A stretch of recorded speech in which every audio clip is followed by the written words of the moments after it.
Hello, everyone. Welcome to the SSV Paderborn Null English podcast. New week, which means a new episode of the podcast.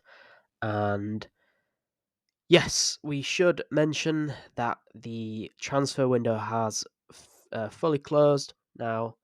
It has closed in Germany, but that means it hasn't closed in other places. So there could still be some moves that happen.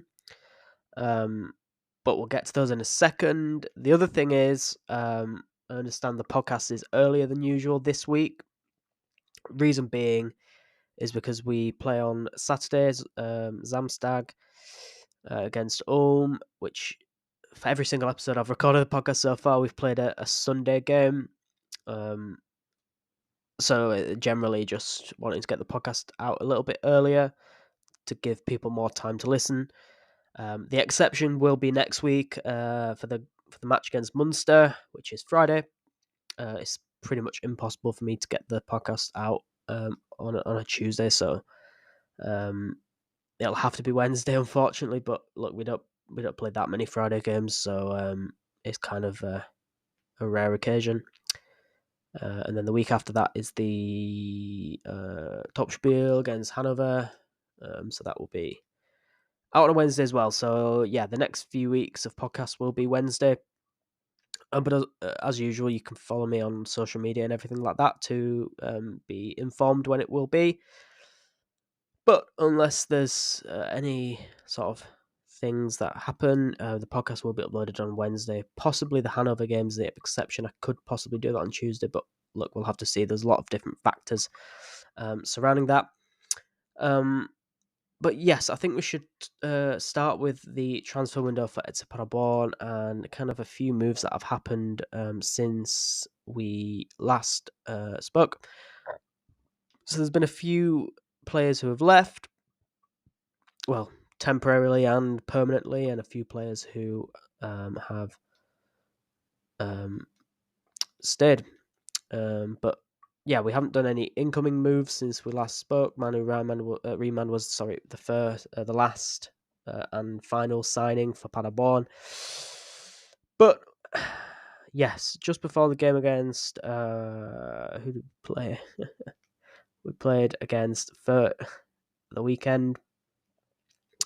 It was announced that Cohen Costons was leaving on loan, so he has gone for 5 months or so. Then it was announced. I'm trying to think of the timeline here. It was, Adrian Bravo Sanchez left. He played in the under-21s. Kind of did a little bit of first team as well. But yeah, he left. It was a contract with Paderborn, which was mutually kind of agreed to kind of end the contract. And final one was Vizan Musliu, who was kind of like a rumor for the whole of January, and he's left now. A permanent move, I believe, if I'm not mistaken. People can correct me if I'm wrong with that, but I believe it's permanent. So yeah, that's everything you've kind of missed. We should discuss. And to be honest, I'm not really that fussed about discussing it further. It's kind of players who were on the bench or not playing, or in Musli's case, kind of had to play because of injuries and suspensions and stuff like that. But no, it was pretty clear that Musli wasn't going to be in the plans from now on, and yeah, kind of wanted to go as well, so it kind of made sense in that case. But I'll take a little breather and I'll come back and discuss the game on Sunday, which, yes, we'll have a long discussion about that. I'll see you in a second. Okay, welcome back. This part of the podcast, the first part of two, will be discussing the match against Greuther Fürth or the weekend. Now, I kind of said to you all on Thursday last week that this was a must win and we had to do it, and these are the games you've got to win if you want to be a promotion team. And we lost the game 2-1. Now, before I begin, I understand a lot of people don't like to listen to these kind of podcasts where we discuss a loss, and people would rather listen to the games where we win. and that's fair enough. But I actually enjoy these discussions more than the wins because, you can look at it two ways for me. You can be negative or you can be positive. And look, I'm going to take the positive spin every day of the week, and we have to be honest about players. We have to be honest about the performance. We have to be honest about mistakes, and we have to be honest about these things. It's not because I'm an unofficial Paderborn account that I'm just not going to say the negatives or kind of promote the common sense here. That's what we have to do, and that's the reason why I'm doing this in the first place, kind of thing, is to sort of discuss the negatives, and let's discuss the positives as well. When we win a game 3-0, when we win a game 4-1, I will praise and praise and praise. But when you lose at home to Fürth with a lot of kind of errors, I will be honest with you. And that's why I say the conversations after a loss are more productive, because we find out more about different players. We kind of discuss things in a fair way, and that's kind of a plan. So if there's anything that I say that you think's too harsh, let me know. But look, I'm just trying to be honest and with common sense. And at the end of the day, people might disagree with me with the kind of with the way I'm doing it. But look, we have to be honest and fair about these things. And I'm not trying to be kind of over aggressive with specific players or anything like that. And that's not the plan. But like I said, if a player makes a mistake, I will kind of mention it and I will be honest. And if a player plays really well, I'll do the same on the other side. Because look, these guys are professionals. They have a high bar that they have to perform to, and essentially, when they don't do that, we have to be honest and we have to kind of criticize, but be fair at the same time. So that's kind of the plan. So we'll go through the game as we did and as we usually do, as normal, and then I'll kind of provide some thoughts as we go along to specific things. Because look, we lost 2-1 to Fürth. Now, I'll discuss the first half in very much detail in a second. But before we get to the negatives, I would label them as negatives, to be honest. I should very much praise the second half. We'll get to the context and everything like that. But look, those guys played hard out there. The 10 players that were out there were magnificent in the second half. I absolutely cannot say a bad word about any player in the second half, to be honest. I thought the guys rallied and probably deserved a point in the end, but look, it didn't happen. But in the second half, look, we had 12 shots to their 5. Look, Fürth created the big chances and kind of expected as they had an extra player, but kind of the courage of the guys, 62% possession with 10 men is remarkable, to be honest. And yeah, they fought really hard, and the fans were great as well. And I don't think that should be taken away from all the negatives that I'm going to mention and all the sort of honest conversations we're going to have. I think in general the second half was brilliant, and look, you can't fault the kind of effort from the players. The game script killed them again. Simple as that. The game script killed them again. 4th red card of the season. Look, we're in 20 games now. That's a red card every 5 games, pretty much. Unacceptable. First thing. Forget about the optics. Unacceptable to have a yellow card every 5 games or so in this league. It's not possible. If you're going for promotion, you cannot do these mistakes. And at the end of the day, another goalkeeper mistake, and I can see 2 parts to this. Look, the defense wasn't good in the first half. We couldn't deal with the long ball from Fürth, which is what led to the red card for Manu Riemann. We couldn't deal with the long ball. The first 5-6 minutes, Fürth had the biggest chance of the first 5-6 minutes when John was through. Fürth, it was a long ball. It was pretty much the exact same as the red. But it was a good save from Riemann, and it was kind of his first big save as a Paderborn goalkeeper at home. Kind of felt good about it. It was a huge save. It should have been 1-0. It should have been 1-0 to Fürth, to be honest. it was a good chance. It was a really good chance, but it was a good save as well. It was a good effort, but an even better kind of save. But we didn't learn anything from it. And yeah, we just couldn't deal with the long ball. And look, not having Felix Goetze kind of killed us. You know, we had a back three of Brackelmann, Musliu, and Hoffmeier for the first 45 minutes, and then obviously Musliu was taken off for Grimaldi. But yeah, the defense wasn't good enough in the first half. The kind of three at the back change just wasn't working. It wasn't good enough, to be honest. And then yeah, Koziok changed to a four at the back for the second half, which worked a lot better.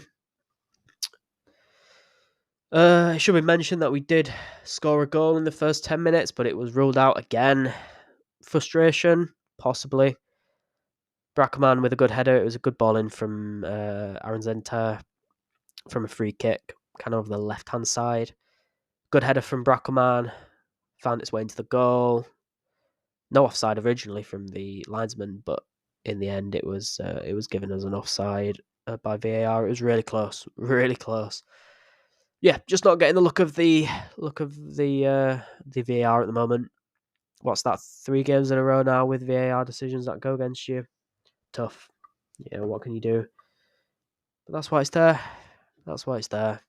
And yeah, that's what Lucas Koznok said in his post-match press conference. He kind of mentioned about these tight situations just not going your way. And then if we score in the first 10 minutes, we probably win the game, in my opinion.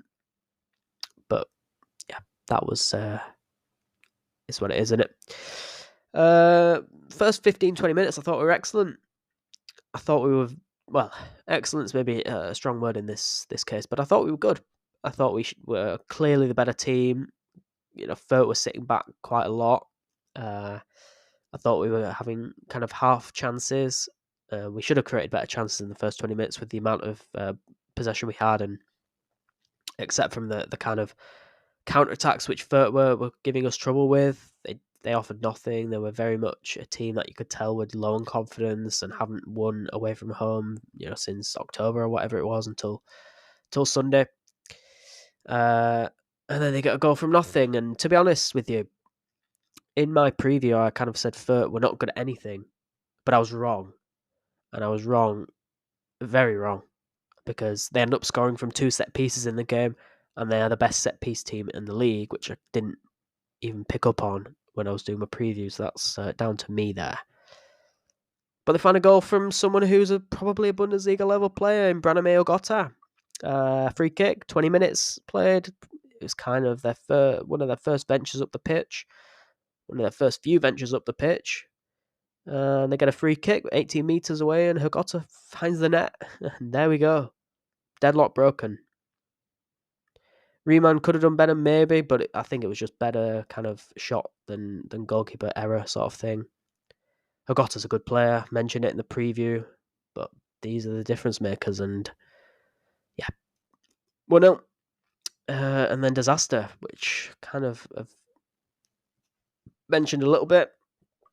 But 5 minutes after, 26 minutes, Manu Riemann, in his second game for Paderborn, is sent off with a red card. Once again, through ball. Klaus was on the end of it, and yeah, it was kind of a Riemann kind of came out of his box, struck the attacker, and it was a clear red card.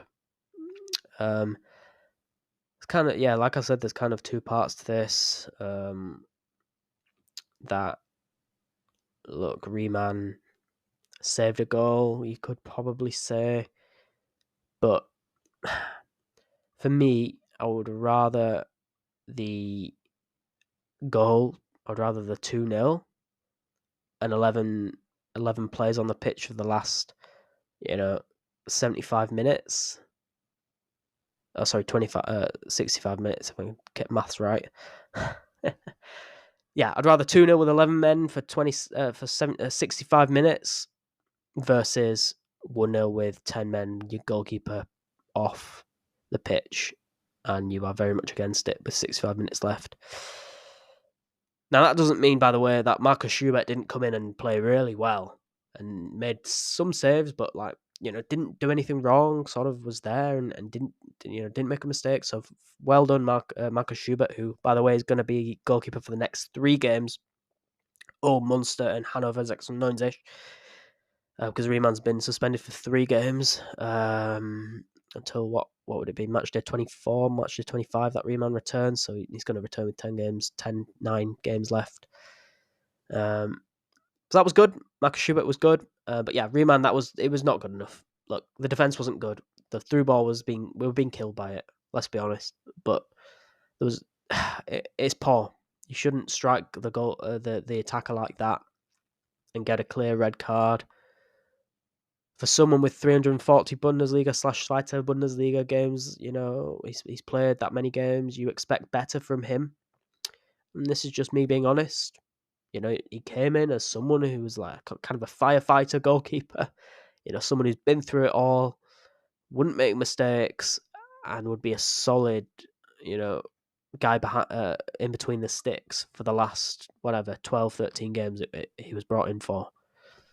But sorry, not 12, 13 games. That's wrong, isn't it? We've got but you know what I mean. He was brought in for the second half of the season, and you're expecting someone who's kind of a rock between the sticks, who wouldn't make critical errors like this. Let's be honest, it's a critical error, and that's what it is.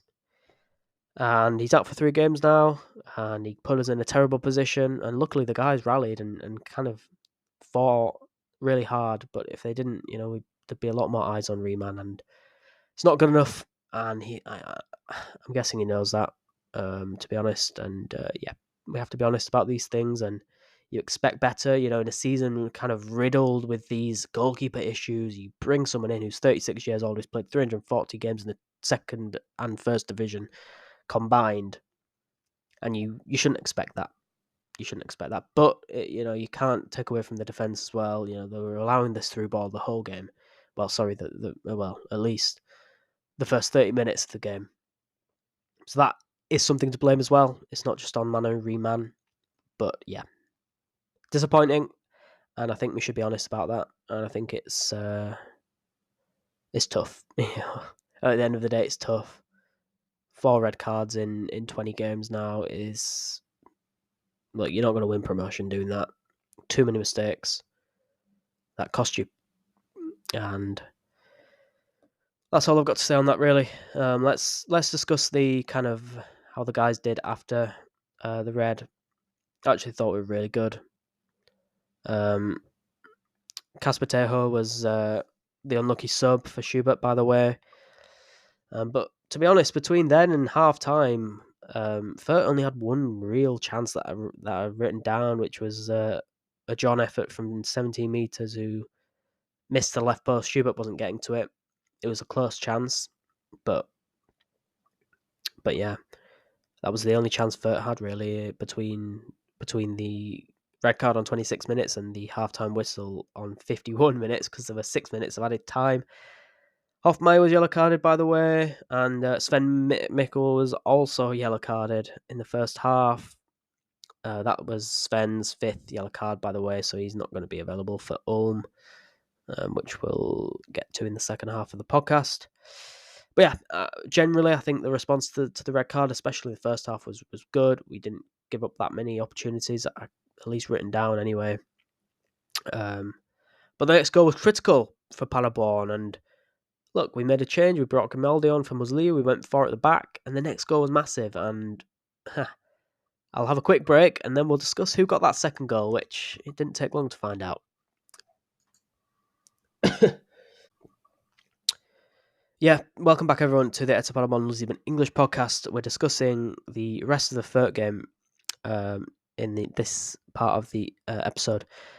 So yeah, as I was mentioning, Grimaldi was on for Musliu, so Lucas Kwasniok went for 4 at the back versus the 5 at the back usually. Oh, sorry, the 3 chain kind of thing that we play. Yeah, we were going for it, and I didn't disagree with it. I thought, why not? We were kind of, even with the 10 men, it wasn't like we were being outplayed. sort of thing, and that was kind of reflected in the second half stats, which I've already mentioned. The 62% possession, the 12 shots 4 on target versus Fürth's 5 shots 3 on target. We had like 60 more passes than them in the second half. We had 2 more corners than them, for example. So all these things are good, and all these things, you can look at and say, well, you wouldn't have expected that to be, the team with 10 men, having kind of 7 more shots than the team with 11 for a whole half. But 5 minutes into the second half, we were 2-0 down. And like I mentioned in the last part of the podcast, the second goal was critical in this game, and who was going to get it?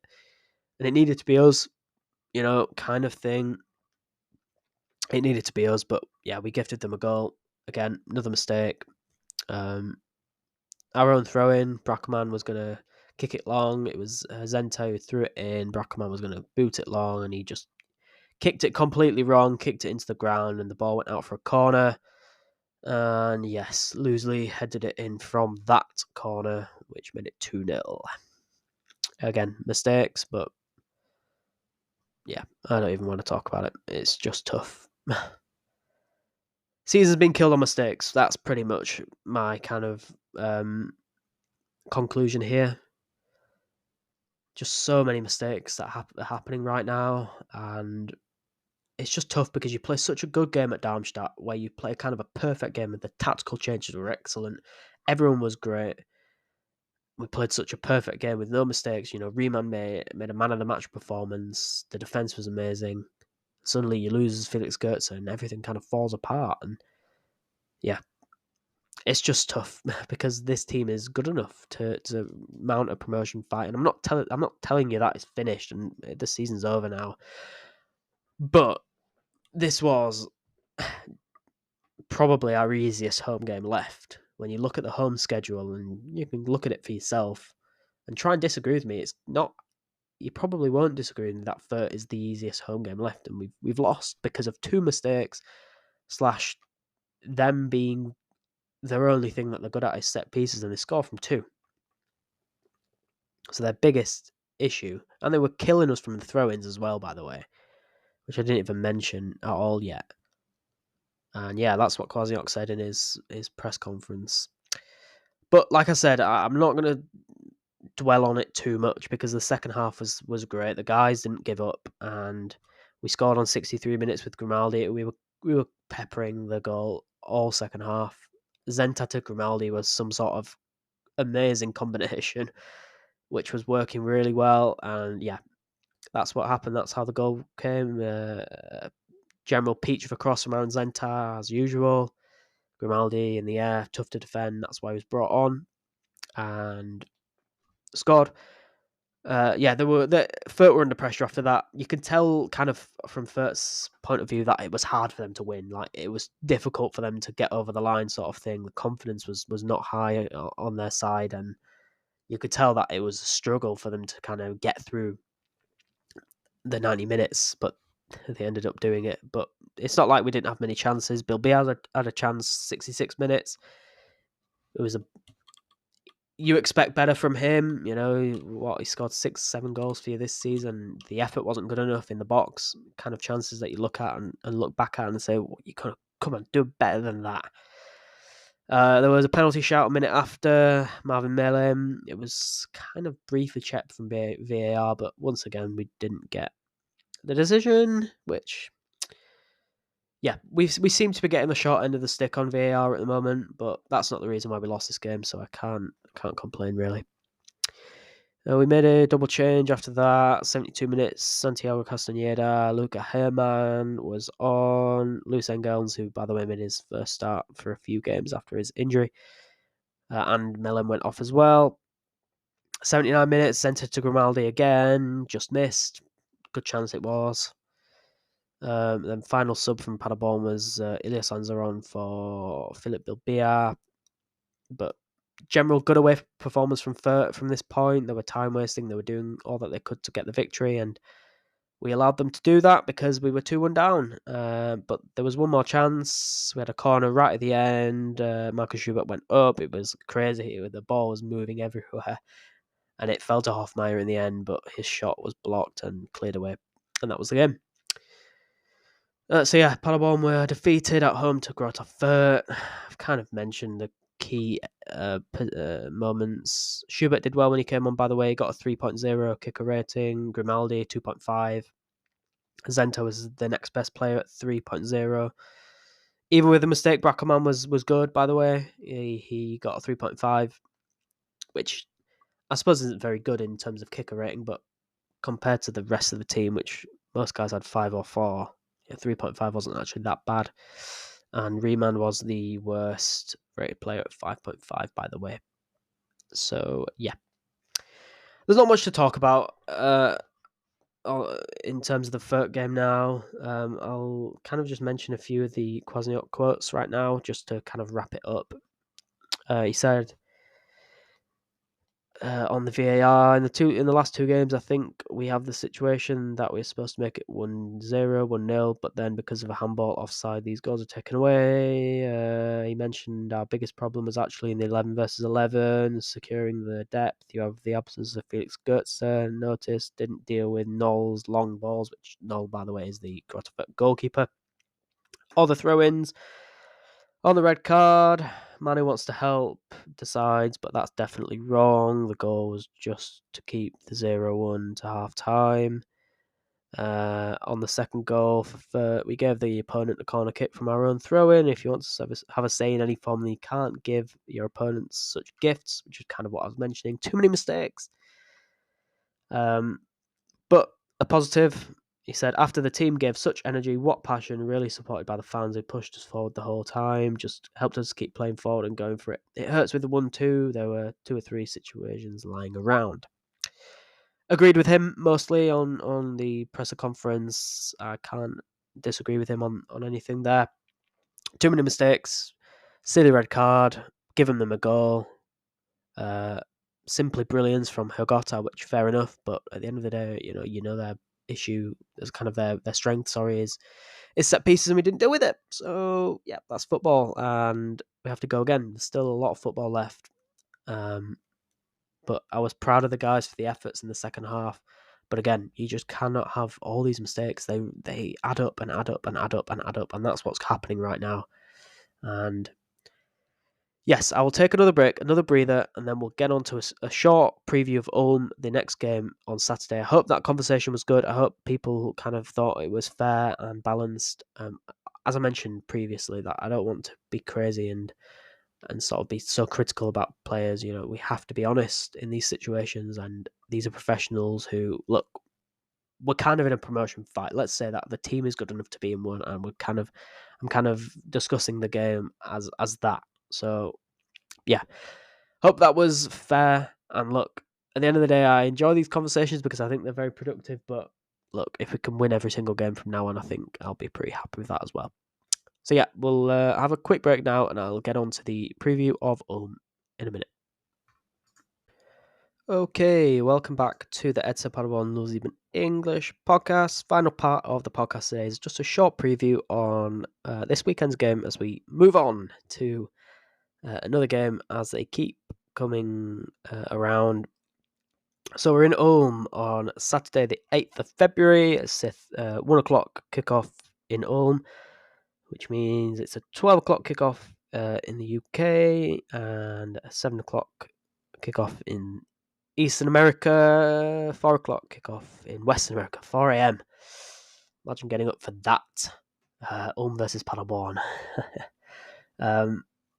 Yes, so the Ulm head coach is Thomas Wöhler.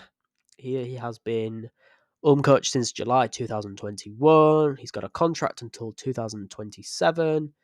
He won the Drittliga with Ulm. He also won the Regionalliga Southwest as well. He's been coached with Ulm for 146 matches. He's won 83 of those, drawn 33, lost 30. He's got a goal difference of 278 goals to 142 conceded, which is 282 points, and that's 1.93 points per game. So yeah, Ulm last season were in the Dritte Liga. They won the Dritte Liga, and now they're in the Zweite Bundesliga.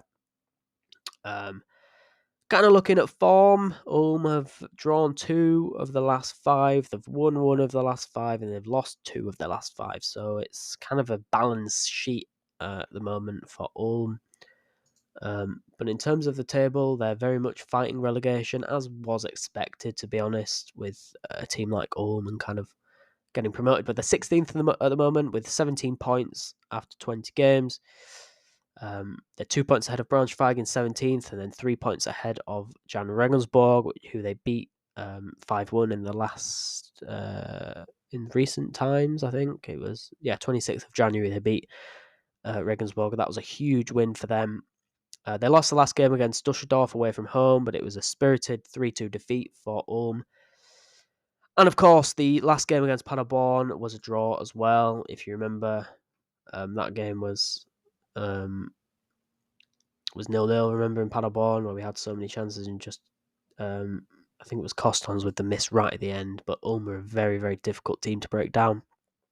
And yes, so kind of the main formation that Ulm play is a 3-4-3. So they kind of match what, I'm guessing they'll match what Paderborn play, and with Lukas Kwasniok, they played 3-4-3 a lot this season. They also play 3-4-2-1, but yeah, they haven't played far at the back since last season, in May, at the start of May last season. So they don't play far at the back very often. Wöhler is mostly a 3 at the back coach. Ulm's main players, if we look at statistics, they've got a really good attacker, Semir Televojic, who has 9 goals over the year so far. The highest rated players on FOTMob is Philip Strumpf, 7.14. Then there's Televojic at 7.03, and then Romario Rush at 7.02. But yeah, Televojic is averaging a goal a game pretty much. Most XG as well, but he scored 9 goals on 4.8 XG, by the way. But yeah, he has the most shots per 90, shots on target per 90. Their highest creative player is Dennis Chesa with 29 chances created, and then Morris Kratenmacher with 20, and Kratenmacher has the most amount of big chances created with 4. But yeah, they're kind of quite a team who kind of takes their chances, very clinical. The player with the biggest chances, the most big chances missed, is Televojic with only 3. So they're a very clinical side. If we look at the XG table, for example, they pretty much score as much as they create, and kind of the reason why they're doing so well is because they don't concede as many as they should. Their expected goals against is 33, but they've actually conceded 26 of the year.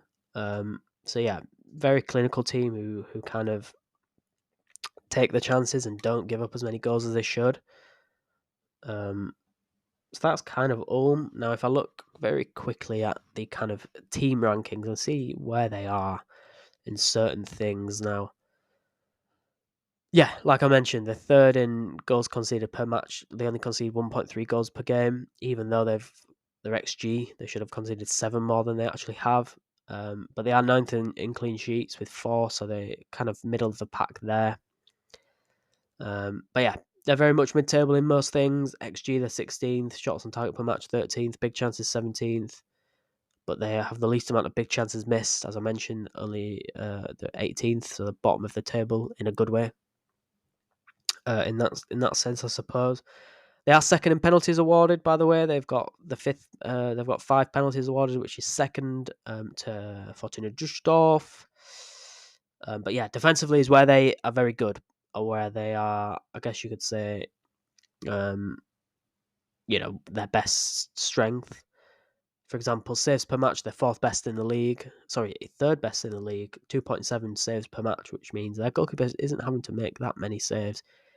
But they give up kind of XG, if you know what I mean. They give up good chances when they do give up chances, with 33.2 expected goals conceded. But yeah, they're a team that's physical, 4th most tackles in the league, They win possession high up the pitch. They're kind of a pressing team as well. They have the 5th most in yellow cards, 7th most in red cards, which Paderborn are joint first, by the way, on that stat. But yeah, that's Ulm. They're kind of middle of the pack for everything. The defense is solid, and they're going to be tough to beat. And I hate to say it, but this is a tougher game than Fürth. This really is a tougher game than Fürth, and you can look at that negatively and positively as well. Look, we're going to their away ground. I mean, if I look at the home table quickly and see how how Ulm are doing in the home table. Yeah, they're 3rd worst in the league. Let's be fair there, but they've only conceded 11 goals in 9 games at home, and with 2 wins out of 9. So they're not. Look, they're a team who gets 3 draws out of 9. So 1 in 3 games for them at home is a draw. Which is look, they've drawn against Hamburg. Obviously they beat Jan Regensburg 5-1 at home this season. Didn't they have a good result against Hanover as well? No, they haven't played Hanover at home yet. Beat Braunschweig at home as well. Yeah, a very solid team. I mean, if you look down their kind of schedule, they have a lot of draws. For example, Karlsruhe only beat them 1-0 away. Hamburg drew 1-1 to them, as I mentioned. Fürth drew 1-1. Schalke drew 0-0. So yeah, it's going to be a tough game. And defensively, they're going to be good. So we need to score that first goal. We cannot be fighting from behind, because that's been an issue as well this season, which I seem to be banging on about it and keep discussing it. But it has been an issue for us this season. And yes, tough game. But let's see what we can do. They're not a good team. They're 3rd worst in the league. But they're also very good at not losing games. So let's see how we do. Felix Gertz is back. Good. Sven is unavailable. Bad. But let's see. I hope he starts Grimaldi. I thought Grimaldi was excellent in the second half against Greuther Fürth. Hope he starts Grimaldi, and I hope we just spam crosses with Zenta, and hopefully Rafael Obermeier will be available as well. I forgot to mention that he didn't get off the bench against Fürth, so hopefully he's available as well.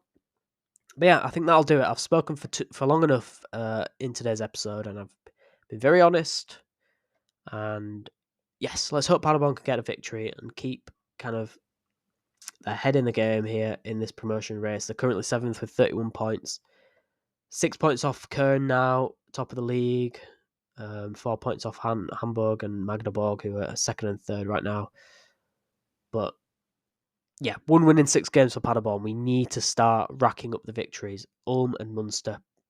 Ulm away and Munster at home. Let's be fair, they're not easy games. This could be a good opportunity for us to get some momentum now, heading into that tough stretch. When we've got Hanover, we've got kind of Düsseldorf coming up as well. I think Düsseldorf's later on in the season, but we've got some tough home games as well. So yeah, thanks all for listening. Apologies, it feels like it's probably been a longer episode than usual, but hopefully it's been of use, and hopefully you agree, disagree, whatever, with my kind of assessments. If you did enjoy, please do consider subscribing, rate, reviewing, and sharing the podcast if you would like to help support. But yeah, I'll be back next week for kind of the same thing. We'll be reviewing Ulm and looking ahead to Munster, which is a Friday evening game. So yeah, they're coming thick and fast now, but it's time we get the points on the board. So let's do that at Ulm this weekend. Thanks all for listening, and I'll speak to you all next week. Cheers.